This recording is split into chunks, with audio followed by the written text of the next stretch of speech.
Assalamu aleykum. Hər kəsə Allahın adı ilə salamlayıram. Bu günləri mən sizə din haqqında məlumat danışacağam. Onda başlayaq. Bismillah.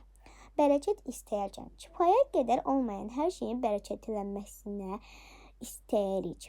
Bərəkət sirli bir çoxalma, artmadır. Bərəkət kifayət qədər olmayan yeməyin artması, hər kəs doyduqdan sonra belə artıq qalmasıdır. Həyatımızdan bərəkət əskilərsə yediyimizdən, içdiyimizdən və zamanımızdan heç bir fayda ala görmərik. Ömrümüzün bərəkətlənməsi, gördüyümüz işlərdə bərəkətin əskik olması və qiymətlənməsi üçün də dua edərik. Ey Allahım, qüdrət sənin əlindədir. Sən ağzımızı çox eylə, əlimizdəki bərəkətləndir. Yeyib içdiyimiz və geyindiyimiz bərəkətləndir.